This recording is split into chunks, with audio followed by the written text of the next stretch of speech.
Hello, hello, fam. It's your girl, Natalie, the Keto Bikini Pro, and it is time for another live Monday masterclass, or recorded if you're watching the replay later. Drop me a comment if you are watching the replay after this has aired live. If you are not with us live, let me know if you watched the replay and if this has helped you at all. And if you have any questions that are not covered in the live class, so I can make sure I answer your questions in the comments or in a future class.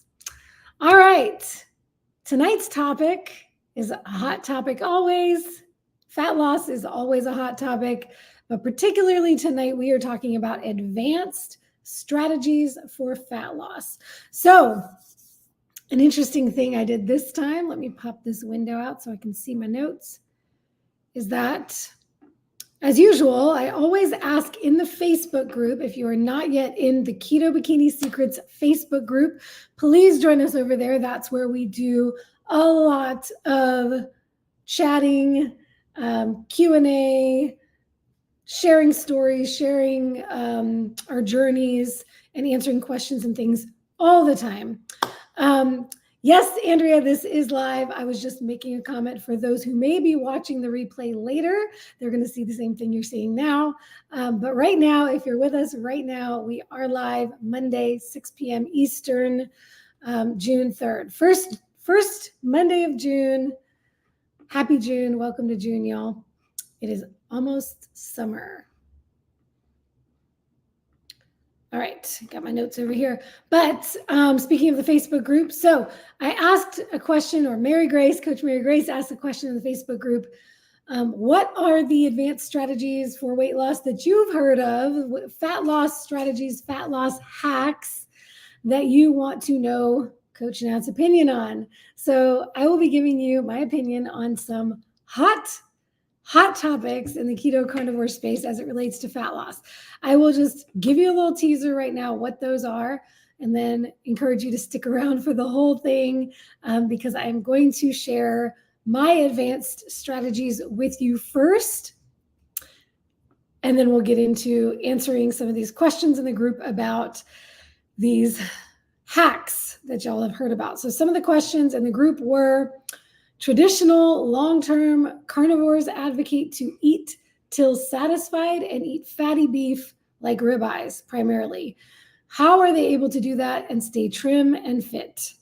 Whew, I definitely have an opinion on that one.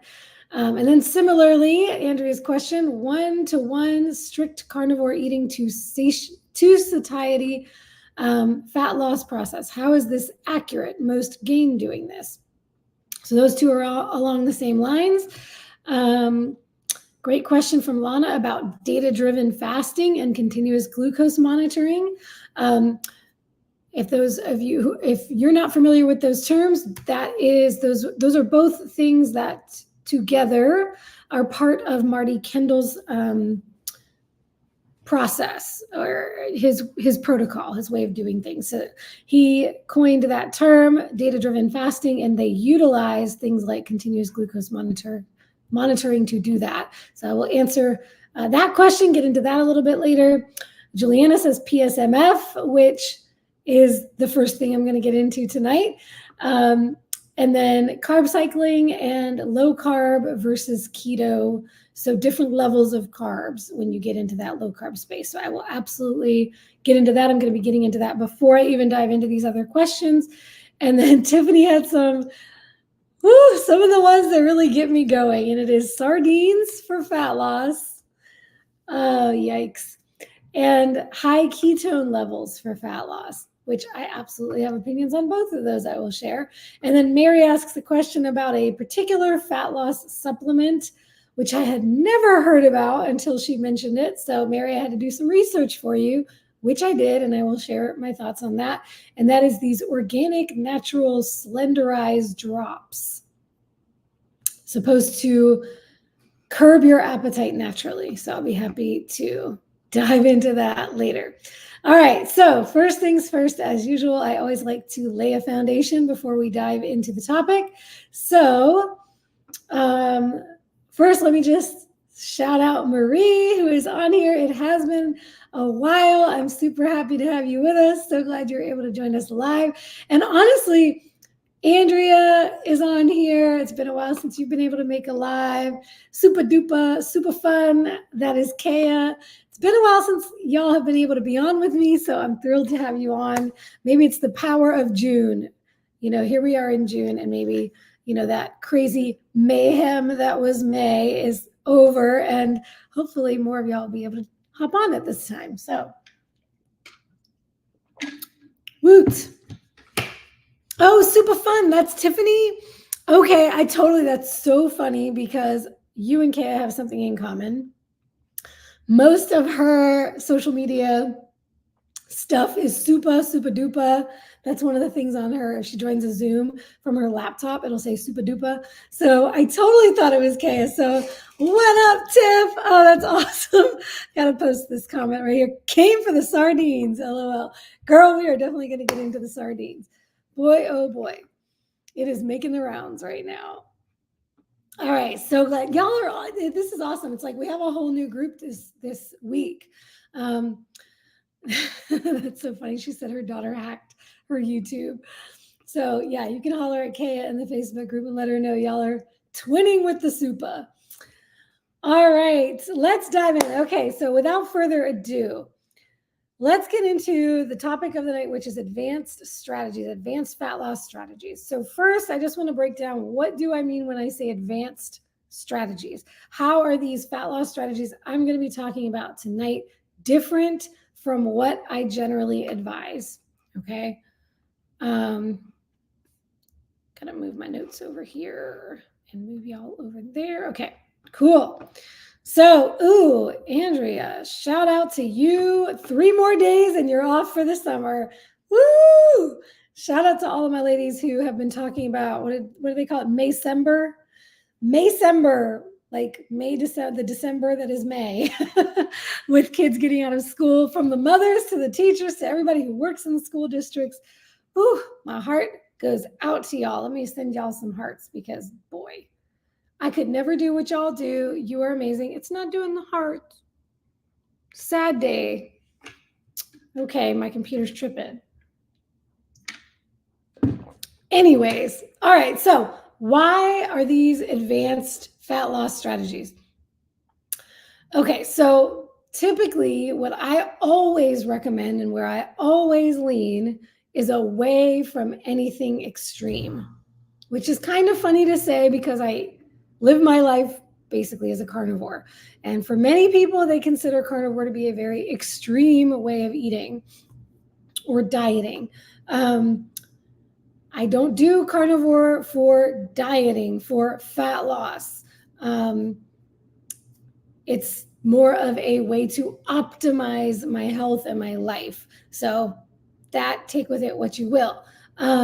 Those of us who have struggled with chronic health issues know the freedom that so-called restrictive diets brings to us. And so these kinds of diets in the low carb space, paleo, keto, ketovore, carnivore, anything in that realm of dieting is, for most of us who have chosen it, it is not extreme.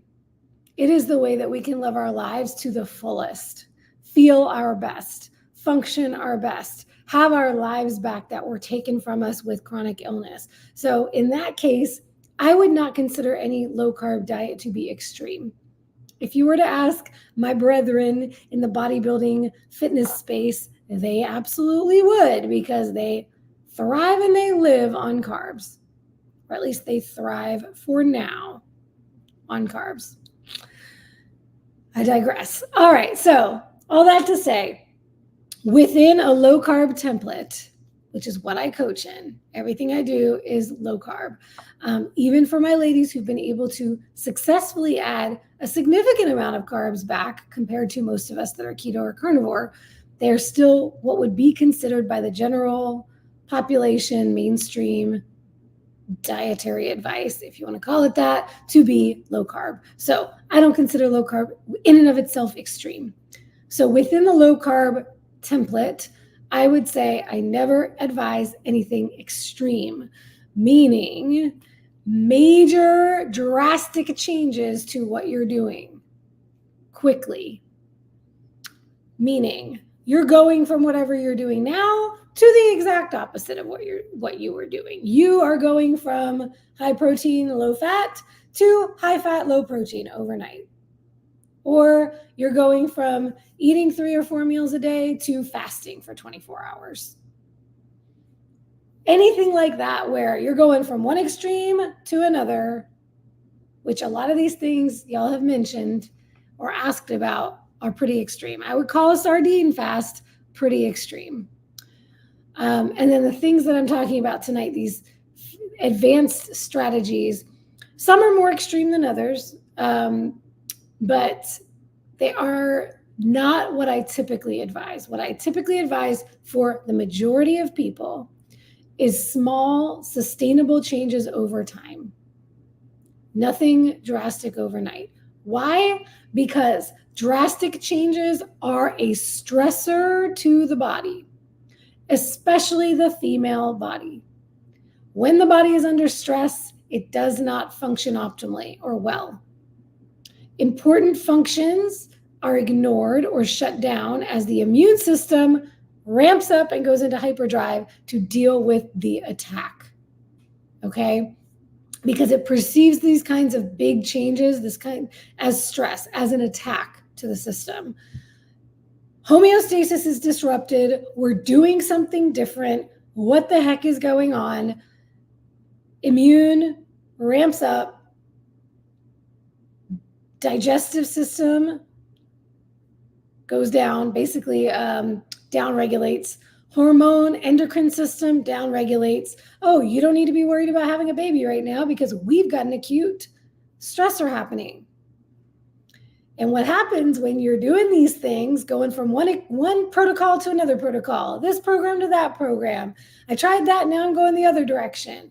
When you're doing that all the time, meaning you stay on something for a few days or a few weeks, and then you decide to jump ship and try something totally different, which I see constantly in our space, your body has never been able to find a new normal. You haven't given your body enough time to adjust. And that is not good for the body, especially the female body. We are very, very sensitive to changes. Men can go from standard American diet to fasting or carnivore overnight, get amazing results, and not have the issues that we end up having with our adrenals, with our cortisol, with our blood sugar, with all of these things. Men don't have that same level of sensitivity to changes as women do.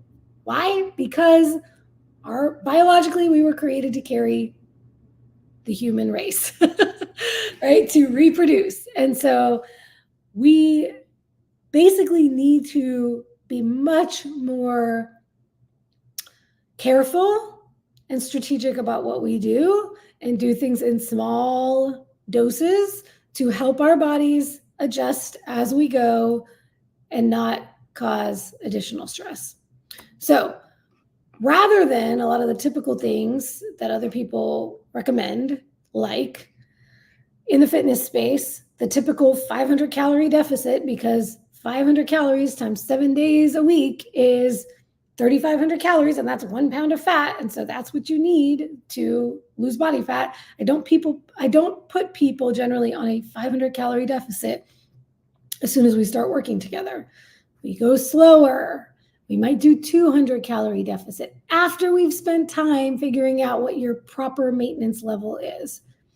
We do these small things. Fasting protocols is an extreme measure.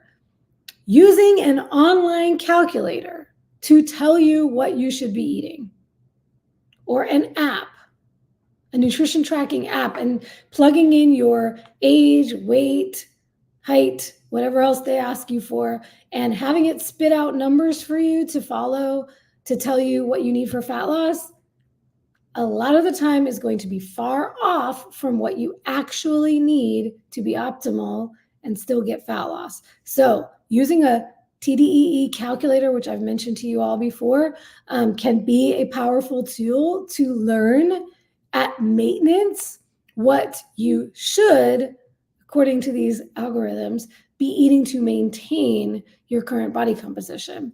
A lot of you will be surprised if you do a TDEE calculator that it is a lot higher than what you've been eating, because you've been trying to sustain a very low calorie consumption over a long period of time, and you've downregulated your metabolism. A lot of my ladies do that, and they figure out, oh my gosh, I should be able to eat 2,100 calories. No way, I'll never get there. I'm eating 1,100 now and I'm gaining body fat, right? So that can be a helpful tool. But when you just go to these calculators that give you your macros and your calories, a lot of the time they're using formulas that are not, it's not that they're wrong. It's just that they're based on the general population and numbers that you give them. It's not based in reality, in day-to-day what you're actually doing. So I always start everyone with real life data, their real life data. So what I recommend for all of you before you decide on any protocol whatsoever is to not change a single thing that you're doing. Just eat the way you've been eating. And if you have been off the wagon, binging, you need to plug every single thing that you ate in your binge into your online calculator, not your online calculator, your nutrition app. You don't let the app tell you what to eat. You just put in everything you're eating while eating intuitively.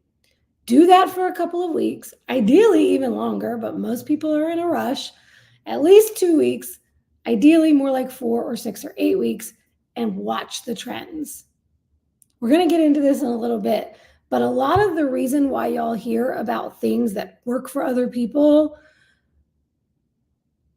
and you're wondering, like, how is that working for them? It's not working for me, or I don't understand how that works. A couple of the questions that I got, especially about like the high-fat carnivore, is because you don't know their full context. You don't know their lean body mass. You don't know their body composition. You don't know what they're doing for their training and their exercise output and things of that nature. So when you're looking at your own data, you're thinking you're off somehow, but you're just not understanding the full picture of what another person is doing that might be getting them different results than you are. And then you're comparing yourself, which is the worst possible thing you can do. It's going to get in your head and make it worse for you. So all that to say, we want to get real life data, and I'm going to get into this in a minute, but you need to be tracking the right things to know if you're making progress. Another big thing that happens is I'm stalled, I'm in a plateau, only because the only thing you're looking at is weight. And I'm going to share my low carb cruise presentation with you all because I shared a lot of client stories on that. And I will tell you, so many of my clients and our members in the academy have gotten incredible body composition changes, meaning body recomposition. They have lost body fat and they've gained muscle, and the weight is the same, including myself. You can look at pictures I've put out there. Recently, I think I've put a couple of them out there on my Instagram and Facebook of my body at the exact same weight, 8 years apart, but completely different body composition, and it looks completely different, but it's the same weight. So a lot of the time they're focused on weight, and that's honestly going to answer half the questions y'all had about these other strategies. Yeah, if all you're focused on is weight, you don't care how you get it off. And most of these people are under-muscled. We'll get to that in a little bit. But I keep on digressing already before we even get into it. What up, Keto Simple? Okay, so I always start with real life data, and then we make small, slow adjustments over time to elicit fat loss at a healthy, reasonable rate. This is the kind of thing where a lot of our members get frustrated because they want to lose faster. But let me tell you, when you do it in a healthy way, it is slower than most people want or expect the process to look like, but it is successful long-term for that exact reason. The quicker it comes off, the faster it goes back on every single time. So if you're that person who has yo-yoed again and again and again, I I would just challenge you to consider what your expectations are and chill out on feeling the need to get the weight off as quickly as possible by any means necessary. So all of this is the reason why I have never taught a masterclass on these advanced strategies for what I would consider rapid fat loss. Well, at least the first one is for rapid fat loss. The other two are still more sustained, but they're more advanced in the sense that they're not simple. They may sound fun and sound easy, but they're actually not as easy or simple as they seem. So we'll get into that in a little bit. But in the 2 years I've been teaching these master classes, 2.5 years now, I have never taught a master class on this. So before I dive in, let me just forewarn you, I do not recommend these strategies for all or most people, and never, ever, ever before taking the slow, steady, sustainable route first. All right, so as we talk about these strategies, I will get into the who should or should not try these strategies, when to consider using them, and then I'll break down the how to use them properly and safely. So basically, what am I actually talking about here? Before I dive into all the questions and the hot topics and the hacks that y'all asked about, what I'm actually talking about as it relates to advanced fat loss strategies, and I say fat loss because once again, it's not weight loss, it's fat loss. We don't want to lose muscle. We don't want to lose limbs. We don't want to, lose organs. We're trying to lose fat while preserving and maintaining our health and our muscle mass. So what I'm talking about is different ways of undulating calories, undulating food quantity, undulating fuel quantity, fuel consumption through modified fasting and other forms of what I'll call calorie cycling or fuel cycling, we'll call it. Some people don't like the term calories, but it's just the same thing as fuel or energy. All right, the big first one that I want to break down is PSMF, protein sparing modified fasting. This is a modified fast, which essentially you are fasting except for protein. You are basically only eating protein and then very low amounts of essential fat just to get a bare minimum fat, dietary fat, just to try and sustain your body's function at the lowest level. Okay, so a PSMF would look very much like practically zero carbs. It could be 20 grams of fat, 30 grams of fat, depending on your size, your caloric maintenance, things of that nature. If you're curious about the actual numbers and you want to look at what would it actually look like in numbers, check out Maria and Craig Emmerich's website. They have a calculator for PSMF. I don't put stuff like that out because I don't recommend PSMF and I don't encourage PSMF. But if you want to check out the numbers, I would go there. They would be they are the foremost experts when it comes to the how to do PSMF. And what I will say too is if you're going to try something like a PSMF, absolutely, I think it would behoove you to work with a coach to do so. If you are in the Keto Bikini Academy and you want to try PSMF, drop it in our forums in the app, let us know, and we will take a look at your situation, let you know whether or not we think it's right for you and how we would go about doing it for you. And we can give you specific guidance there. Okay, what is PSMF? I just said it's basically a fast where all you eat is protein. You're eating super lean proteins. You're eating very little fat and practically zero carb. Okay, who should do it?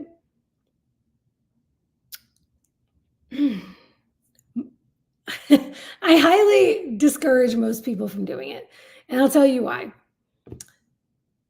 Just like I pretty much highly discourage fasting in general.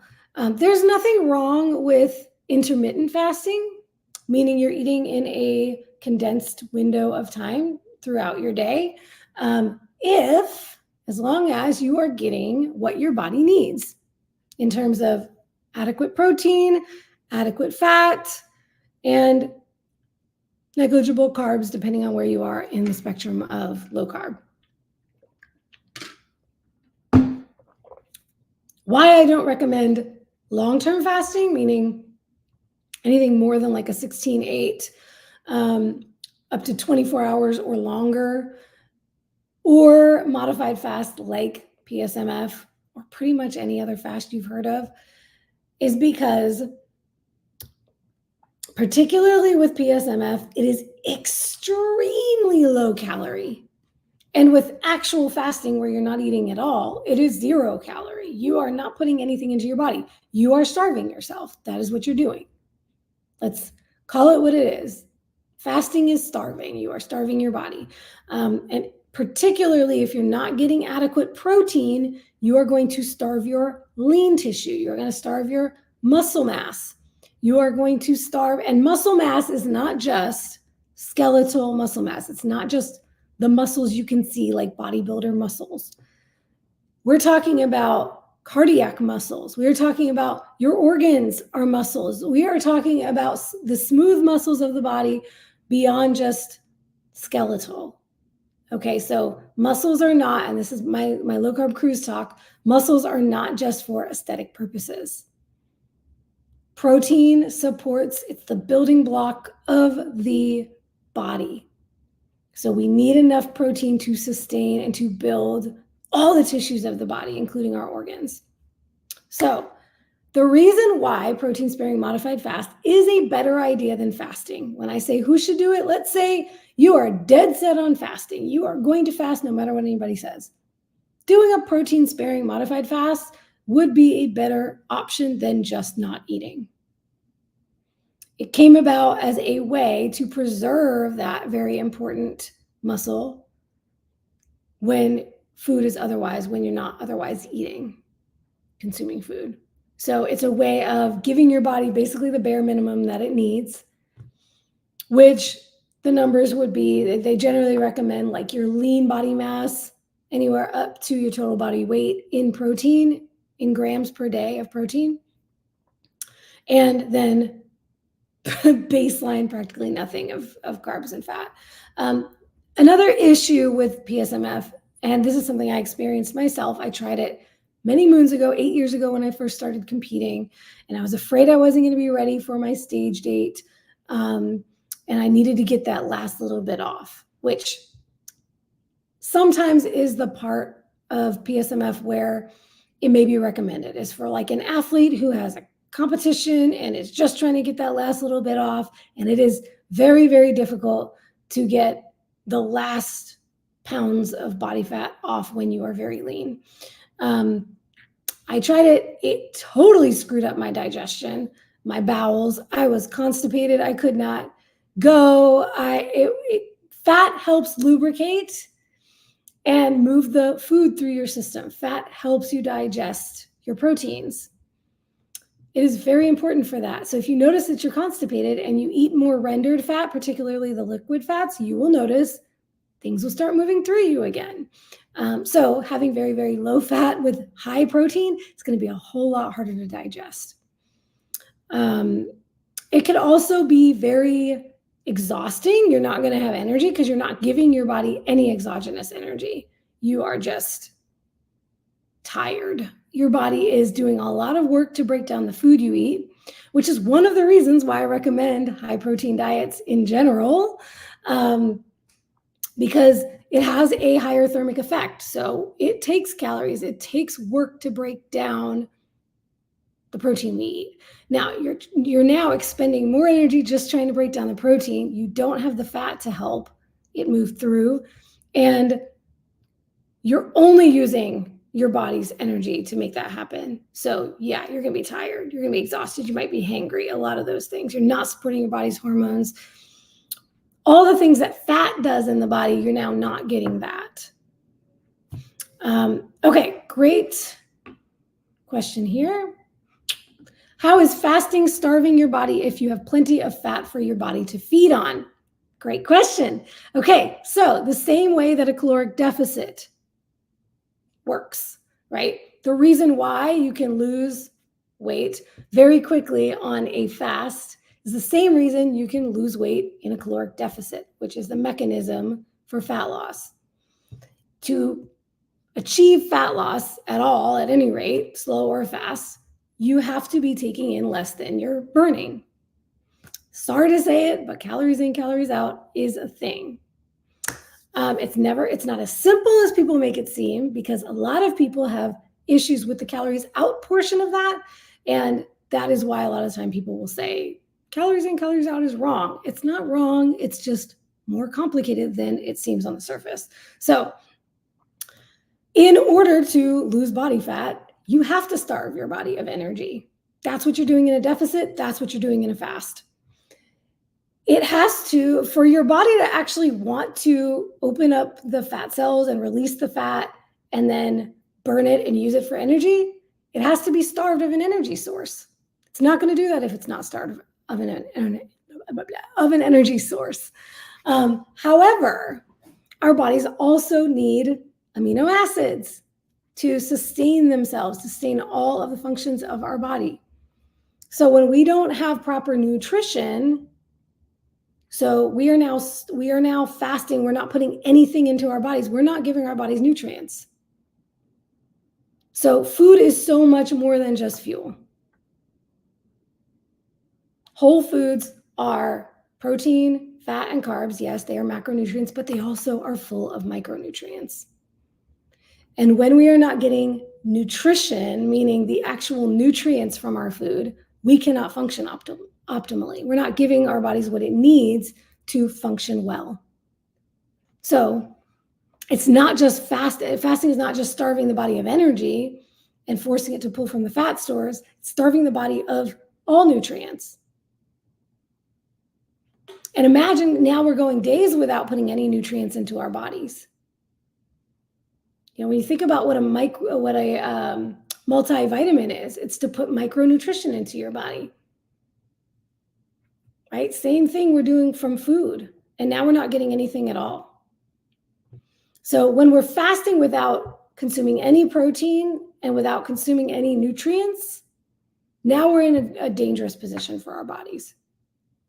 And while you may be able to handle that when you have a whole lot of excess body fat, still doesn't make it optimal. It still doesn't make it healthy. Especially when you can do the same thing without having to go to that extreme. So once again, remember when I talked at the beginning, and I don't know if Kelly missed that part, but at the beginning about how the female body in particular is very susceptible to stress. And it will react to stress negatively, more negatively than male bodies. So when we are doing extreme things to make things happen, it's not a good situation to put our bodies in. So the protein-sparing modified fast, the purpose of that is to give your body what it needs from amino acids while essentially fasting from the fuel, starving the body of fuel. So that's why it can be really powerful for people who have a lot of body fat to lose very quickly, because it's at least giving you what you need to sustain your lean mass. So when it comes to the who should consider trying these strategies, I will say definitely the higher your body fat is, if you have a whole lot of body fat to lose, then you would be in the safer population to try a PSMF. Particularly, I would say for somebody who's having surgery and absolutely has a timeline where they have to get 50 pounds off, they have to get 80 pounds off, they have to get 100 pounds off. Now we're talking about a candidate, in my opinion, for PSMF. But most people who are looking at 20 pounds, 30 pounds, 50 pounds, probably not in the realm where you need to go that extreme. Now, can it be used though? It could be used in a way that it could be helpful within a less extreme overall process of fat loss, or a cutting phase, as I like to call it. In the bodybuilding world, we call it cutting, when you are cutting calories, cutting body fat. So when we're in a fat loss phase, if you're doing it the healthy, sustainable way, and it has slowed to practically a stop, which happens, here's the thing. In general, when you hit a plateau, a lot of the time, it's not that big of a deal. A plateau is actually a part of the process. And if you just continue on the plan, and this, I see this all the time with my clients, if they don't stress out over the plateau and they just keep doing what they're doing, they will drop through that plateau and keep going without needing to go to extremes most of the time. Just staying on the plan we have. Or we will, the way we do things, we slowly cut as needed. So we will stay at a macro level, calorie level, as long as you are getting progress until you stop getting progress, and then we'll take another small cut, and then you'll drop through, and then we'll take another small cut, and then you'll drop through. That's exactly the way I do it for competition prep. And I can tell you, like clockwork, it works every single time without needing to do any fasting at all, modified or otherwise. It's just slowly cut the fuel and continue to drop through every plateau. That being said, if you're getting frustrated with the slow loss and you want it to happen a little bit faster, the way I would recommend utilizing a PSMF, 1 day or 2 days a week. And this could be at any phase of your fat loss journey. Let's say you're just starting out and you do not want to cut your calories overall. You don't want to cut your food every day. You're like, I want my food to stay high. I'm hungry. I don't want to be hungry. You might opt to do 1 day of PSMF once a week. And the other 6 days, keep your food nice and high like you normally would. That 1 day in that 7-day period is going to give you a deficit. So that could be a way. The reason why I call these advanced is because every person is unique, and some people do just fine cutting a couple hundred calories at a time. Other people feel like they're dying as soon as I take away 10 grams of fat. They can't handle it. But if they did 1 day of PSMF a week, they could do anything for 24 hours. I could do anything for 1 day. By the way, it's the same reason why people get results doing things like, what is the alternate day fasting, for example, where they fast for a day and then they eat for a day. Things like that, where it's not, I'm fasting 3 days in a row. I would never encourage that unless you need a medically supervised fast for some medical purpose beyond fat loss. But still, a PSMF approach would be a healthier approach to protect that lean mass. So you could do that once a week or 2 times a week instead of cutting your calories the other days. Or let's say you've been on a fat loss phase for a while, we've been cutting your calories, and now you decide to throw in 1 day of PSMF a week because you don't want to go any lower the other days of the week. There's kind of no limit to the way you could split that up. What I don't encourage is consistent consecutive days of a PSMF or fasting of any kind, really. Because now we're getting into that, you're not giving your body enough nutrition. Here's the other thing about protein. Yes, it's amino acids. Yes, it's giving your body the building blocks. But most protein sources that are very lean without any fat on them that you would be choosing for PSMF, we're talking whitefish, we're talking chicken, we're talking egg whites. Those kinds of foods are on the lower end of the nutritional totem pole. They don't pack a lot of micronutrition. So you're not getting those nutrients that you need. Most practitioners of PSMF who encourage it, they will have a supplement protocol they'll recommend that you do at the same time, because they're going to try to supplement your micronutrition so that you're still getting what you need in the way of vitamins and minerals, essential nutrients that you're not getting through your food. This is also, by the way, when we're talking about fasting, there's a healing diet for gut health called the elemental diet. When you're doing like a gut healing protocol and you're taking herbals and antimicrobials and things of that nature, where you would do this elemental diet, which is just a drink or a powder that you put in water that you would consume that is giving you your nutrients while you're not eating food. So those are the kinds of things that you might need to consider when you're considering fasting of any kind, but particularly not eating at all or PSMF. Getting some of that micronutrition through supplementation can help. It's not a replacement, it's a supplement, but so I would recommend doing it short term and doing it in non-consecutive days, once or twice a week only. I would not recommend doing it for a whole week. I absolutely do not recommend what I'm seeing in some groups where they're just always doing this super low fuel, high protein diet. Okay, so other forms of fasting, like fat fasting, before I get into the cycling piece. Fat fasting, very similar to these questions I got about the carnivore space, where you have people saying, eat till satisfied, eat a lot of fat, add fat to everything, high fat basically, and moderate protein. What they're calling moderate protein, most of the time is actually low protein. Our FDA, or is it the FDA? The RDA, the recommended daily allowance of protein is way too low. It's actually bare minimum for survival. And even that is insufficient. So a lot of the time when you're doing these high fat carnivore protocols, the protein is actually pretty low, which I would not recommend. So these kinds of things where high fat carnivore or fat fasting and things of that nature, you are trying to basically give yourself nothing but fat, or a whole lot of fat and not sufficient amounts of protein.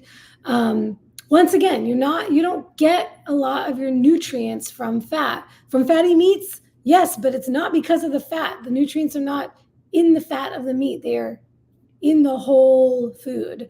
And then the fat can help absorb those fat-soluble vitamins and nutrients, which is another reason why PSMF is not something I necessarily recommend, because you're getting protein without the fat to help any of the nutrients you might be getting from those protein foods, which is low, to actually absorb. You need fat to digest vitamins A, D, E, and K, or to absorb them, excuse me. So I want to answer the question about, why is it, how are these long-term carnivores able to eat high fat, moderate to low protein, and stay trim and fit? I want to use the word she used, trim and fit. I will say some of them, the ones that you're referencing, I'm sure, may appear absolutely trim. They don't know what I would say about fit. And sure, they might be fit in terms of fitness, right? Physical ability, absolutely. I'm not going to take that away from them. Fat is a fuel source. It's giving you a lot of energy. It's supporting your endocrine system. Fat does a lot of great things in the body, as does protein. So how are they able to do that and stay trim and fit? The ones that you're looking at, the people that you're looking at that are very, let's say, thin or small or fit or lean or whatever you want to call it,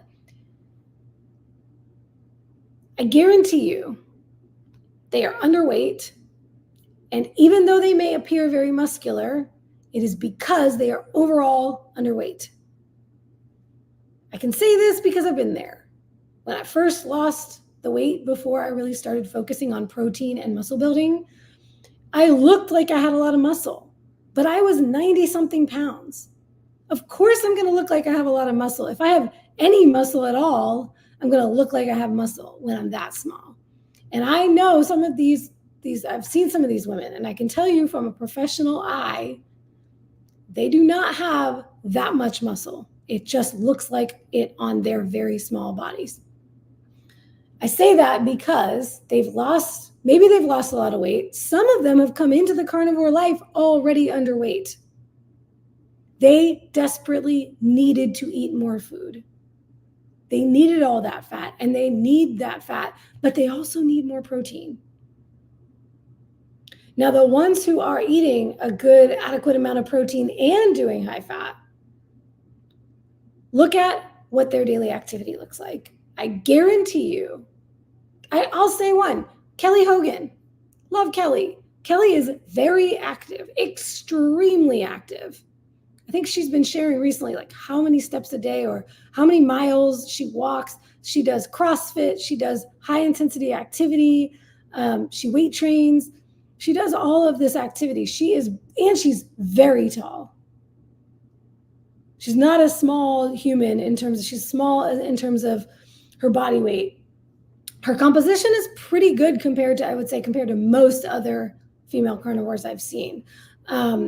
She is incredibly, incredibly active. And so you have to consider that. It's always so important, y'all, to look at a person's all the details, how they're living their lives. The other women that I see, I can tell you for certain, if they're small, they are under-muscled. And that's how they can get away with that.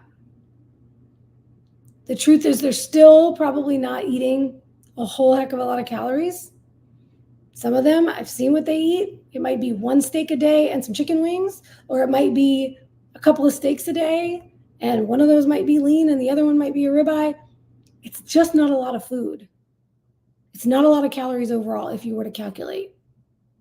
And they're probably doing a lot of activity at the same time, and that's why they're so small. So you have to just, whatever you're looking at and whatever you're considering, get more information about the person that you're looking at doing that and why you might be considering it for yourself, and compare and say, okay, what are they doing? Where did they start from? Understand what their results actually are. Most of the time in the carnivore space, nobody's looking at their body composition. They're only looking at weight, if even that. A lot of the time in the carnivore space, it's don't even get on the scale.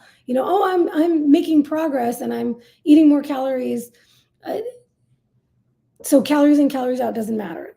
They're not tracking data. They can't tell you that definitively. It's all subjective. It's how they feel like they're doing at any given time. That's always what I see out there. So get more data, ask them more questions specifically about their situation to understand. Also, another thing we do in the academy is reverse dieting. As I mentioned earlier, if you looked at that TDEE and you're like, oh my God, it's saying I should be eating 2,000 calories and I'm nowhere near that, because if for a very long period of time you've eaten very low calorie, you've downregulated your metabolism, for you couldn't do what they're doing and still lose body fat. Most of the time when we're looking at what somebody else is doing and we're trying to apply it to us, we are in a different situation that they are. We were just on the low carb cruise. We were having dinner every night with a whole table of people. We had a guy who was pre-diabetic or fully diabetic. Yeah, type 2 diabetic, right? He was inquiring with Bronson about carnivore. Bronson said, well, here's the easy way to determine whether something's carnivore. Did it have a mother? Right? The rest of the week, if Bronson or I ate something that was not carnivore, he would say to us, poking fun, did that have a mother? The truth is, we're not type 2 diabetic. If we want to have a dessert or a plant, although Bronson's plate never had a plant on it, maybe some tomato sauce with bolognese pasta sauce, meat sauce. But if we want to eat something that has higher carbs, we're metabolically healthy. It's not going to have the same impact. So you can't just be looking at what somebody else does, and especially when somebody is fit, right? I shared recently a indulgent day that we had. I don't like to call them cheat days. It's just life. We just choose to do that sometimes. And we indulged, and I shared what we indulged in. If somebody from the outside looking in said, oh, look at how fit they are, and they do that, so that means that's what I should do, and I'll get the same results. You're looking at a point in time that doesn't happen very often and then making assumptions off of it. So we never just want to go off of what somebody else is doing without context. All that to say. Okay. This relates, so I have to pop this question up here. Do you know anything about priming? I just recently heard about it. Okay, priming can be very dangerous. Once again, priming is this concept of stuffing yourself with food. So we're going from one extreme where we're talking about fasting to the other extreme, which is exactly what this masterclass is to say. Please don't do these extremes. If you are coming from being severely undernourished, meaning you have been eating so little for so long, you've been fasting for a long time, now you can't get anything to happen. Fat is not coming off anymore. You are stalled. And every time you look at food, you gain weight. You're going to have people in the space say, you should be priming. Go carnivore and eat. Stuff your face with as much as you possibly can. You need meat. You need fat. Eat sticks of butter, right? All this. Be prepared to put on body fat very quickly. You're basically binging. You can binge on real food. You can binge on meat, just like you could binge on anything else. And it's very likely you're going to gain before you lose. Kelly Hogan gained before she lost. I believe Steak and Butter Gal gained before she lost. And she was doing a lot of that priming. So just be prepared, because you're not preparing your body and you're not easing your body into the change. As I mentioned earlier, I think that is the number one key for women, is slow, sustainable changes. And the habit changes are more important than anything else. The mindset changes. So when we're just jumping to these things, yikes, it doesn't have to be that extreme. Instead of priming, meaning gorging yourself, you could just slowly start to eat a little bit more real food, protein and fats, not sticks of butter, but slowly bring things up. That's the way we do it when we're doing reverse dieting. And if you want to learn more about reverse dieting, I do have a masterclass on that. You can check it out on my YouTube. If it's not public on my YouTube, it will be in the Facebook group. Everything is sorted by guides, by topics in the guides section of my Facebook group. So you can go in there and check out that past masterclass. It's almost been an hour. I knew I would rant about this stuff. So let me jump down to the questions. The other thing I was going to talk about on tonight's masterclass is calorie cycling. For now, I'm just going to put it like this. I need to double check, because I think I may have done a masterclass on carb cycling before. I feel like it was fairly recently. So if not, I will. But let me just say this about the calorie cycling. The reason I'm calling it calorie cycling, it's basically fuel cycling. If you are a carb burner, meaning you're eating higher carbs, lower fats, that's mostly not anyone in the low carb space, you could do carb cycling, and that's what a lot of bodybuilders do. They have higher carb days, moderate carb days, and low carb days. And all that's doing is having higher calories, moderate calories, lower calories. It's the same concept that I mentioned with PSMF, where you could toss in a PSMF day here and there, once or twice a week, non-consecutively. And essentially, you're putting yourself into a deficit without having to be eating less every single day. It's the same benefit. That's the reason why people do carb cycling. Now, they do carb cycling because they are fueled by carbs. So in the low carb space, you can do cycling with fats instead of carbs. You don't have to go up and down with your carbs, because fats are your fuel source. So if fats are your fuel source, then you can have higher fat, moderate fat, lower fat days. And that's a way of cycling. The reason why I call that an advanced strategy is because if you're not already consistently tracking everything you're eating down to the gram, then cycling is not going to be, it's going to be more advanced. You've got to get to the point where you are actually tracking what you're doing before you can go to the next level and do these advanced strategies, particularly when it comes to cycling. Because if you don't know what you're already doing, then how do you know what to even change to cycle? And it's really important to look at the data and not just guess. Oh, I'll add in a piece of bread one day, or I'll add in a banana, and then that's my carb cycle.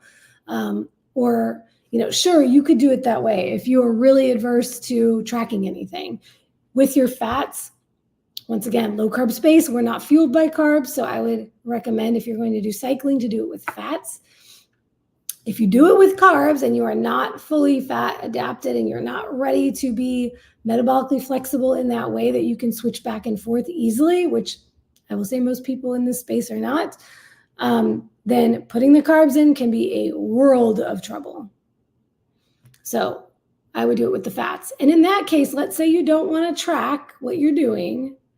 You could just have a day where instead of a ribeye, you eat a New York strip, or instead of a New York strip, you eat a sirloin. You just choose a leaner cut of meat. Particularly for my carnivores, it's simple like that. You can just eat some leaner meat some days and higher fat other days. I have to use this comment because it's Coach Bronson. He said, how do I lose fat?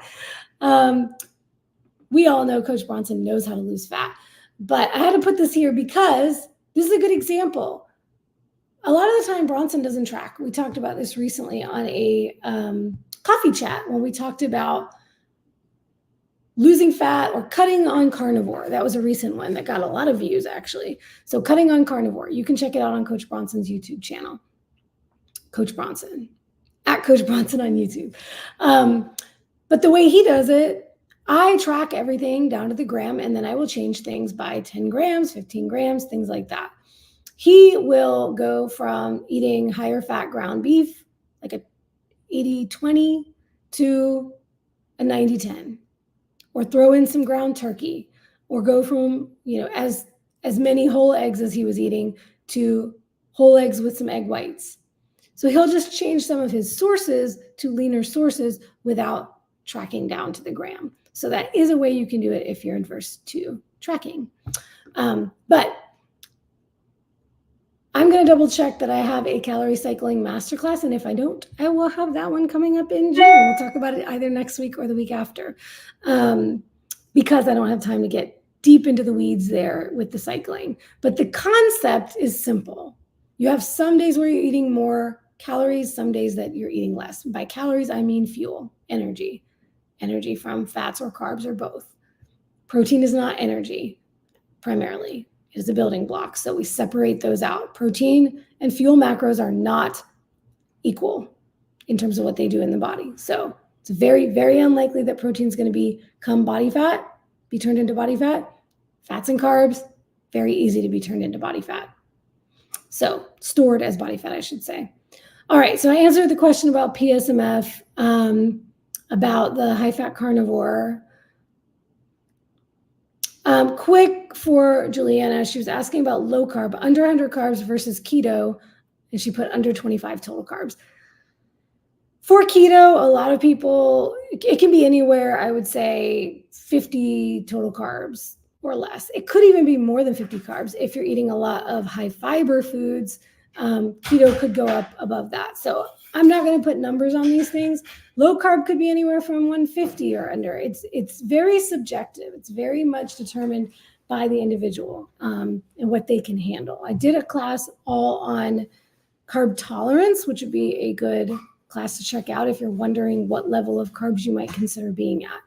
But it has to do with your insulin sensitivity, what you can handle, how quickly you burn it, your activity level, all of those things. So I wouldn't put those numbers on it, but I want to know more about what you want to know about low carb versus keto. So Juliana, drop more about that for me, and I will answer it on a future class, or we can talk about it in the academy because you got me there. All right. Quick note about data-driven fasting, glucose monitoring, continuous glucose monitoring, or a CGM. That is Marty Kendall's stuff, so you can go check out, Google Marty Kendall, optimizingnutrition.com. All of his info will be on there about data-driven fasting, what it is. But basically, they have you wear a continuous glucose monitor, and instead of saying, hey, I'm hungry, I need to eat, you check your glucose before you eat. And if your glucose is not low, you're not really hungry, and so you don't eat yet. I would say this is a tool that could be used for those who really struggle with understanding their hunger and satiety signals. And, I've had clients who are like, my body doesn't tell me when I'm hungry or when I don't know, I can't trust my body, right? So that could be a really powerful tool. I don't know that I would even call it an advanced strategy. I would just kind of consider it a tool for understanding your own hunger signals. Ultimately, though, I guess anything that, when it comes to fat loss, the name of the game is eating less, like I said, fuel than what your body's burning, which can cause hunger and low energy and low mood and all of these struggles. You know, it's not easy. It's not easy. It's not simple. It may be simple, but it's not easy. Otherwise, like, everybody would be a bodybuilder, right? The reason why most people don't make it to the stage is because this issue is hard. It's hard to continuously maintain muscle mass and lose body fat and keep doing it and keep doing it and keep doing it, because you're going to be tired and hungry and all of these things when your body is being forced to take fat off your body. So there are these advanced strategies and tools like data-driven fasting, for example. They're just ways of helping you manage those signals, the hunger, the symptoms that you get, that you deal with, the struggles that you deal with when you're trying to lose that body fat. The person who can better handle the process is going to have more success with the process, because they're going to stay consistent with the process. The people who don't get as good results or fast results, I don't even want to say fast, but as effective results, we'll say, and continuously, is because you're deviating. Because it's hard for you, and instead of dealing with that being hard and just keeping, moving forward anyway, eating something when you're hungry, but really it's a head hunger. So that's what I have to say on the data-driven fasting thing. I think it would be a powerful thing for anybody to try for a period of time to understand their blood sugar. All right, Andrea, let's get into your question. Her question was about 1-to-1 strict carnivore eating to satiety. How is this even accurate? Most gain doing this. And then she says, I'm still confused about this 1-to-1 fat and protein plus eating to satiety. What do you mean by plus eating to satiety? Tell me a little bit more about what you're talking about here. She explained a little bit in the Facebook group that by 1-to-1, I was like, what do you mean by 1-to-1? Because lots of people use that term 1-to-1, but they mean different things by it. She said 1-to-1 protein to fat by grams. So you would be eating, let's say if you're eating 150 grams of protein, you're also eating 150 grams of fat. Tell me what confuses you and what you mean by plus eating to satiety. Are you talking about either tracking the 1-to-1 or eating to satiety intuitively? Is that what you're asking? I need a little bit more information. But then at least answering the first part of your question, which was how is this accurate? Most gain doing this. So 1-to-1, if we're talking about, for instance, right, I typically eat somewhere around 150 grams of protein a day. Depending on where I am with my fat loss goals, cutting, let's say, in my off season, when I'm building in a building phase, I could eat up to 150 grams of fat, but that's more fuel than what my body needs. So typically I'm going to start gaining when I'm eating that much fat. But for somebody else who's maybe taller than me, has more mass in general or more lean mass, that may be a calorie deficit for them. That's the simple way to understand it. If somebody is eating 1-to-1 protein to fat by grams and they are losing body fat, it means they are eating less fuel than what they need. So that 150 grams of fat is still not so much fat that they're in a surplus. That's how they're able to lose fat during that process. So if you're confused about that, that's the simple answer there, is that not every person has the same fuel needs. Let's see. She says, so I saw a podcast that was basically saying eat as much as you want to weigh as much as you want to weight in fat and protein, then make sure you're full to the point you are disgusted in the food. Oh, Lord. As much, okay, eat as much as you want. Eat as much as you want to weigh. Is that what you're saying? Sorry, I'm a little confused by the wording here. And then make sure you're full to the point you're disgusted. So yeah, I'm still a little confused by the, I would say that most of the time, if you are eating to the point that you are overstuffed, you're eating too much. You're eating more than you need. You don't need to eat that much. Plus, it takes our body some time to recognize that we're full. So if a person eats really slowly, you know, two different people may eat at different rates. There has been this really hilarious trend going around TikTok of women trying to pace their eating with their significant other and men trying to pace their eating with their significant other, and women eat really slow and men are eating really fast. And it's so funny to watch this happen. But that's a good example. If you're eating really fast, you may eat a whole lot more than you need before you register that you're full. But if you're a person who chews sufficiently, slows down, puts the fork down between bites, maybe you're having a conversation and it takes longer for you to eat that, you're going to get that satiety signal faster. And then you may actually stop. But I would say most of the time when you are eating a meal, you're not going to get super full while you're still eating to the point where that's enough to be your signal to stop. For me, it doesn't happen until later. Perfect example was this morning. I ate my shredded, slow-cooked lamb, cooked in its own broth. I ate it. I could have still eaten afterwards. I was hungry. But I waited. And then a couple hours later, before I was getting ready to go to the gym, I felt so full. I can't imagine if I would have just kept eating until I was stuffed. I would have been so uncomfortable right now that I never would have made it to the gym. So we have different rates of digestion. We are unique individuals. There's not one thing that's going to work for everyone.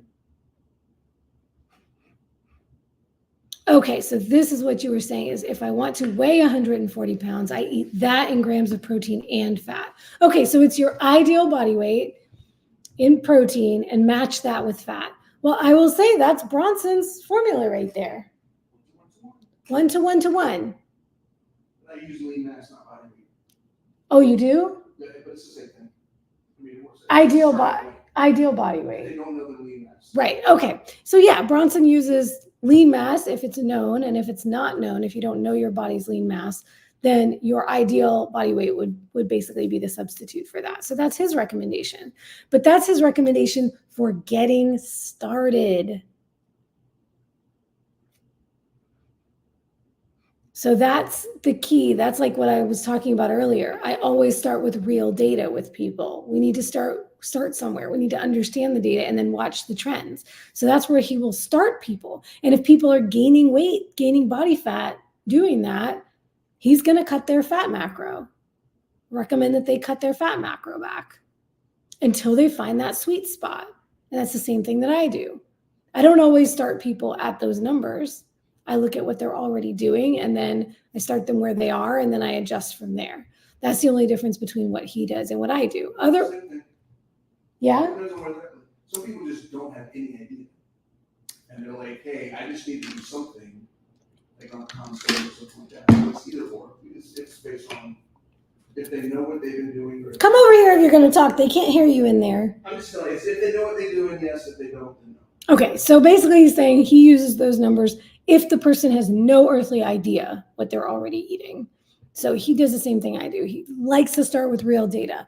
But if they're coming in with no data at all, then that would be just a baseline guesstimate to start them with.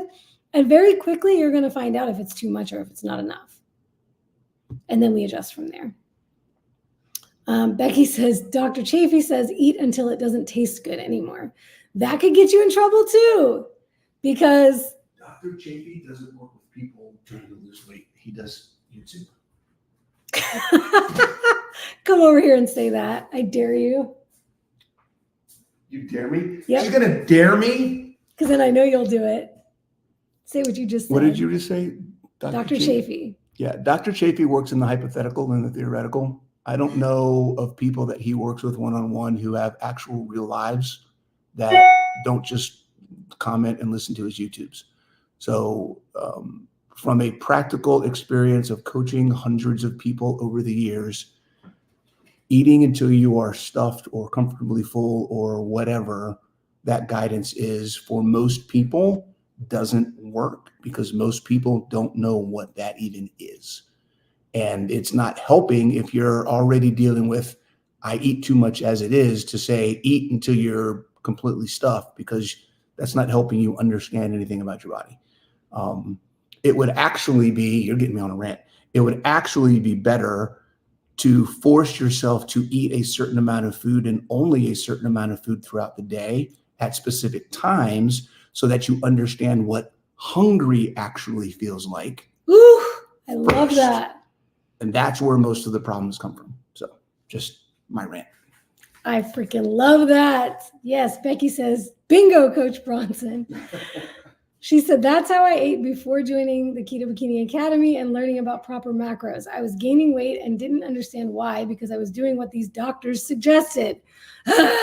Y'all, this is another, I've said this inside the academy. I think I may have said it on a masterclass before, but I know I said it today. A lot of it today is that you have to consider the source. A lot of these people on YouTube are not in the trenches working with people. And if they are, you have to ask, who are they working with? What's their actual experience, right? I mean, and what's their background? And where what's did their they background, come from? right? So Dr. Chafee was a high-level athlete.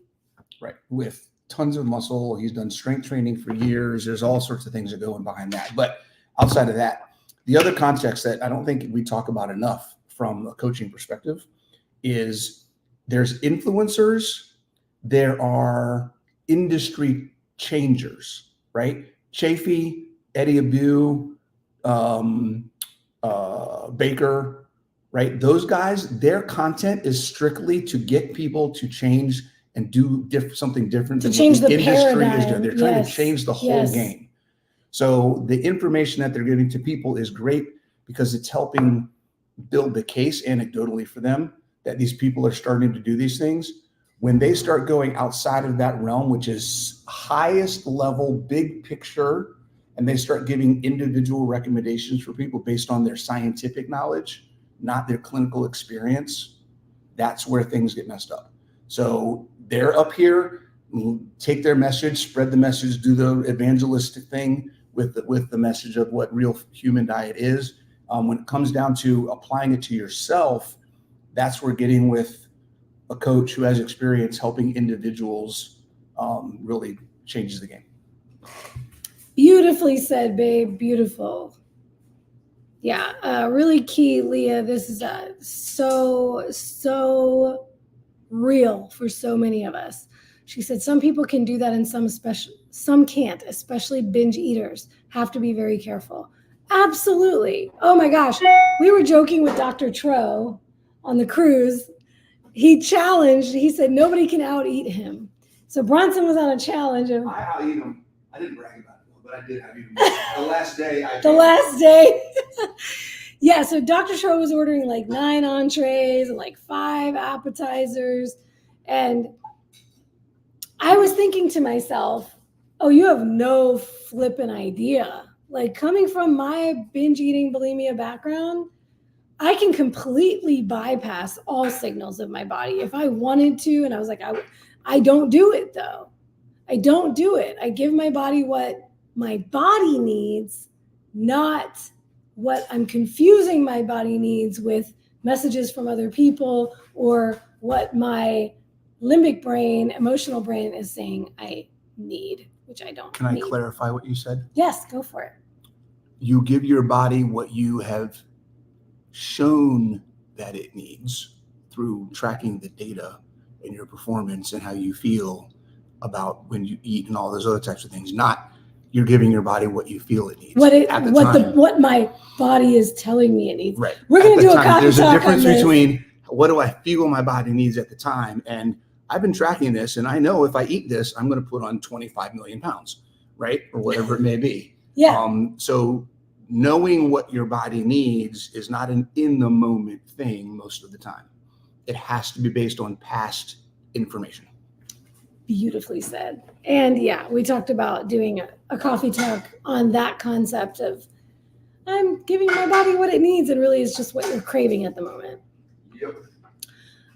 Okay, yeah. So hopefully that helps as it relates to the whole one-to-one thing, and then the eating beyond satiety thing. Crazy. Yes, data is king. Data with the crown. I love it. So I got to get into the sardines for my girl Tiffany, because she wanted to hear my thoughts on the sardines for fat loss, right? This is the stuff. I love the whole all these things for fat loss, right? Okay. First, let me just break down, because, hey, I have friends in the space that are doing the sardine thing. No shade, okay? No shade. I understand why they're doing it. Let me explain to you why they're doing it. Sardines are nasty. Not many people, some of y'all crazy freaks out there, love the taste of sardines. You are in the 0.1%, okay? Congratulations. I do like to eat sardines from time to time, but not because they're the tastiest thing I've ever had. They're not horrible, but they certainly would not be the only thing I would eat in a day. But the reason why people are doing that for fat loss is because if all they have to eat are sardines, they're not going to eat very much. That is what it comes down to. It is a way of not binging.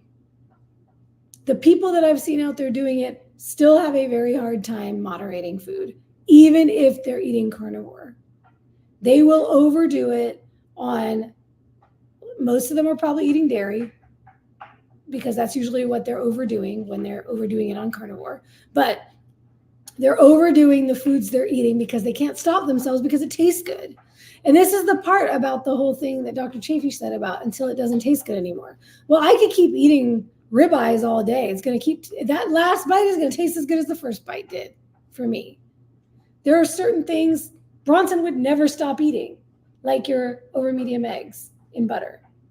You would probably never stop eating that if you could. Or filet mignon. Raw tuna.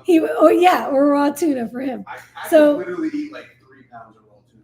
there are things that we all would just keep eating and it would never taste bad to us, right? Sardines is not one of those. Even if you are a person who thinks sardines taste good, you're probably not going to eat 5 cans. Even if you're starving, you're going to get sick of it pretty quickly. So that is their solution to, okay, I got to say it. That's what they're using as a solution, but it is not a solution to the real problem. There is a problem that they have with over-consuming food and not being able to manage their own consumption without doing something extreme to do so. It's no different than doing 75 hard. It's the same reason why a lot of people do carnivore. Because they're like, when I'm keto, I overdo it. But when I cut everything out and I go carnivore, then I can stick to it. Anytime you have to do something more extreme to be able to do it, and let's be real, they're not doing sardine fasts for a year. You're not seeing a person do it. I don't know how long a person's actually done it. I know my girl Courtney was trying to go for 10 days. I think she only made it 7. So here's the thing. If you can't sustain it for more than 7 days, it's not working for you. Anything that only works short term is not actually working for you. So that's my thoughts on the sardine fast. But that doesn't mean you can't learn something from it. Because what did they do? Why did it work for those 7 days? Yes. It worked Okay. for those 7 days because. Yep. Okay, yeah, I love that concept, right? Oh, the other thing I wanted to mention about the sardine fast, and I'll mention that, what he just said too, because you probably couldn't hear him. The other reason why sardines, right? Why sardines, right? Yeah, they taste bad, but they're also incredibly nutrient dense. So when I talked about PSMF not giving you a lot of nutrients, or just fasting and drinking only water, or dry fasting, and you're not getting micronutrition, you're not getting nutrients, sardines are giving you a powerhouse of micronutrition. So while you may be eating very little, and then therefore you're cutting your calories really low because you just can't stand to eat that many sardines, you're still getting a really great amount of micronutrition. So that's why people do that. If you were to do that with a fat fast, you're not going to get that kind of nutrition. If you're going to do that with PSMF, you're not going to get that kind of nutrient density. So that's why they do it. But what Bronson just said is really key. I need to say this. If you do something short term and it teaches you something about yourself, you do it with the intent to learn something from it, and then apply what you learned going forward, or dig deeper into it when you come to personal realizations, then it can be very powerful. If you try the sardine fast and you recognize, wow, a lot of the time I'm eating when I'm not hungry, or I think I'm hungry, but I'm not really hungry, and I'm just feeding a desire for a certain food.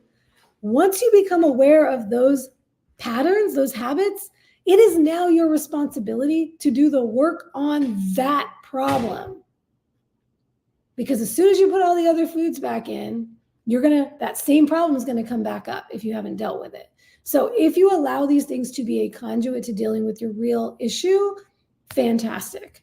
If not, you're just going to be going back and forth to all these different protocols, and you're never actually going to get anywhere. Yeah, Simpson says, I couldn't get past the second day of the sardine fast. Yeah. Yep, that's the point.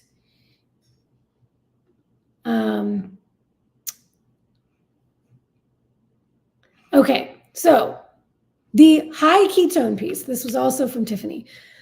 High ketone levels for fat loss. And she says it works for her. So I asked her, are you certain that it is the ketones that are working for fat loss? And she said, I believe it's a big factor. It has been effortless maintaining my body goals with high ketones and a fair amount of fat with moderate protein, satiation, energy, hormones. Okay, so I do want to address this because first off, I want to ask, and I think you're still, yes, she is still here. So high ketone level, I'm guessing you're testing your ketone levels, and that's what you mean by high ketone levels. When your ketone levels are higher, you're finding that you feel better. So you're able to stick with the plan longer. I'm thinking that's what you're talking about when you're saying it works for you. And I know a little bit about Tiffany because we work together privately. So I know when we had her protein high and she cut her fat really low, even though I told her not to, she did not have a good time. She was not feeling good. It was a struggle, right? And that's the issue that I have with PSMF. It can be a real struggle that is unnecessary to go through. She says, yes. Okay. So ultimately, the best thing to do and the thing that's going to work for you, you all have to figure this out individually, is the thing that makes the process the easiest for you, the most effortless. When you find something that actually helps you sustain it for a long period of time, when I talked about the sardine fast, right? You're not going to sustain that more than a week or two. God, if you can go 2 weeks, props to you. But so those things are not going to last. They're not going to work, right? I suspect that Tiffany's getting enough protein for her body, adequate protein level, which is how she's able to effortlessly maintain her body goals. Now, I don't know what you mean by body goals. I don't know if you're in a fat loss phase or a gaining phase or a recomp phase or what you're working on right now, but she says I nailed it, so yay. So for her, because she's able to stick to it, and I know we worked on this, it was really hard for her to stick to things. She would stick to it for a while and then struggle, right? So when you find something that allows you to stick to it, it's the stick to itness that is actually working for you. Yeah, okay. So this is also really key to understand. She said just chilling. So when she says maintaining her body goals, she means maintaining the body composition that she currently has. Not trying to change something, not trying to drop more body fat or build more muscle.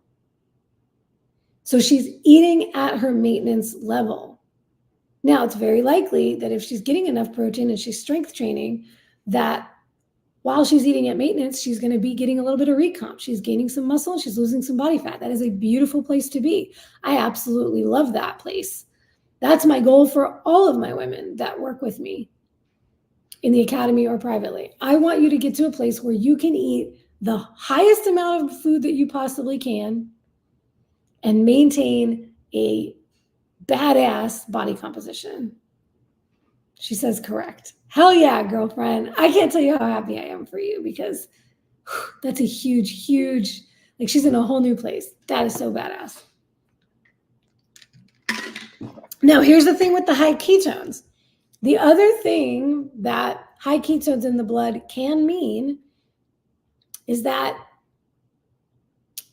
your body is releasing fat stores if you're not eating too much fat, right? So if she's still in a place where she's in that maintenance, she's not eating so much fat that it's being stored as body fat. And this gets back to what I was talking about earlier. We are all individual. So what one person's maintenance is might be another person's deficit, might be another person's surplus. And that's why we have to be very careful not to compare what somebody else is doing to us and say, why can they do that and I can't? Well, there's probably something different about where they're at. It doesn't mean that everybody now needs to jack their fats up so that their ketones can get really high. Because the other thing is, if you're efficiently utilizing those ketones, they're not going to be high in your blood. So some people don't have super high ketones because their body's using them up real quick. And if she was in a fat loss phase, that would probably be the case. And I wouldn't want her to keep cutting her protein lower and lower, trying to achieve higher ketones, or keep jacking her fats higher and higher, trying to achieve high ketones. That backfires on a lot of people because now they end up with too much fuel to protein and they start storing it. Simpson says, is it a sardine fast if you have them on pork rinds with a squirt of mustard? No, ma'am. But that sounds a lot more enjoyable. All right, so there's one more question that was about fat loss supplements. And I feel like a fat loss supplements could be its own masterclass. I did a supplements, my very first supplements masterclass ever back in 2022. I talked about fat burners and pre-workouts and things like that. So I think I will have a whole masterclass where I talk about fat burning or fat loss supplements. We'll get into that because it's been a while. And I didn't get into like all the different ones on that one. I did a lot of them, but not all of them. So, so Mary, to kind of quickly answer your question about these slenderized drops, I did look into, I was going to say the main answer there is anytime you see a supplement that promises something that seems too good to be true, it probably is. Look into the data. Look for scientific studies that back it up. From the research that I did on this, what I found was that they don't have any third party, it's not third party tested. So it's not, there are no unbiased scientific studies on this particular formulation. And I think a lot of the components of it, the ingredients that are in it have not been tested. Some of them have, and some of them have not. And this formulation in its entirety has not been tested outside of the company itself. So the company did release, I actually read through their clinical trial. It was a very, very small sample size. They had 19 people complete the study over 12 weeks. And they were all put on a 1,250 calorie diet. So while they claim that the people who were on their supplements got they said 2 times more fat loss in that period of time, which I will say they're talking about weight, not fat, because they did not specify lean mass. There was no body composition data shared. It was just weight, which they are saying is fat, which we know is not the same thing. So it's very possible these people could have lost muscle. We don't know. But they were put on a very low calorie diet.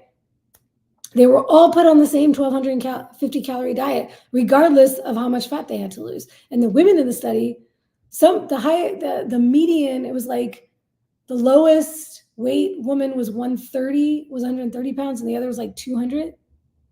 So it was a pretty big difference in body weight of these women, but they were all put on the same calorie diet. So it's just interesting to me. Look at the studies whenever you see these things. And if there are no studies, be very, very skeptical. Now, what I will say, there are some components of this particular supplement, the slenderized drops, that have been studied, like green tea extract, green coffee bean extract, things of that nature. So look at what they had to share about the actual science. And I would highly recommend not paying what she said, $150 for a 1 month supply. That's ridiculous, when you could go try out just one of their ingredients and see if it might help and get a generic version of it. Go buy green tea extract and try that or something like that, instead of ever just listening to what any of these companies have to say about their miraculous results. So get into the science, get into the data. And ultimately they work. They say that they work in the same way that everything we're talking about, curbing your appetite. So we're just looking for these, like the edge, because ultimately the way that we go about fat loss is the same. It's just, how can we do it without feeling the effects as much so that we can stay consistent? That's all that it comes down to. All right, so next week, I think I'm going to talk about pre and post-workout nutrition, because I get a lot of questions about, do I need to eat pre-workout? What should I eat pre-workout? Should I do a shake? Should I do real food? How far before the workout? All of that. And Menno Henselman's just put out some data about pre-workout protein and post-workout protein and the timing of all that. So I will dive into that next week, and then I'll make sure I put something on here about the calorie cycling if I haven't done that already, and then we can talk about fat loss supplements. So this will be a packed month. We're pretty much talking about fat loss all month, sounds like, which is a good time to talk about it because everybody wants to lose fat when we're in June and summer's coming. So speaking of summer coming, the Summer Shred Challenge is coming back. I will be putting all the information out this week, so it will come up on my website. I'll be dropping it in the Facebook group, here on YouTube, on my Instagram. So stay tuned for that. We always do prizes. This is the one challenge every year where we do a grand prize. There are much higher level value prizes in this challenge than what I do in the Grace and Grind, which is kind of like little prizes each week. So more to come on that, how you can win and how you can join. But what I will say is that the price tag on the Shred is going to be higher than Academy membership. So if you join the Keto Bikini Academy before June 15th, which is when enrollment will open for the Shred, and enrollment in the Academy will close at the same time, because then everything will be for the Shred Challenge, which, by the way, we're calling the Shred and Restore Challenge this year, because you will have the option of either choosing fat loss, recomp, or reverse dieting. And we can help you figure that out if you're not sure which track you need to be on. But it's not just shredding. For those of you who want to focus on gains, muscle gains, or recomp, that will be an option as well. But June 15th is when that enrollment will open and Academy membership will close. So if you join the Academy before June 15th, you will get in at the best rate. If you do a 3-month membership, which is an option, free 3-month renewal, you will get into that challenge at the Academy rate, not the higher rate of the price tag of the challenge. So that's my little plug. to potentially get in now and get the benefits of membership before we start the challenge. We do have a new training program that just dropped last Monday, so we're only 1 week in. You will get 5 weeks of training before we start the shred if you join now. You can check that out on my website, nataliejgrasso.com/Keto Bikini Academy. The link will be in the description of this video once we finish the live.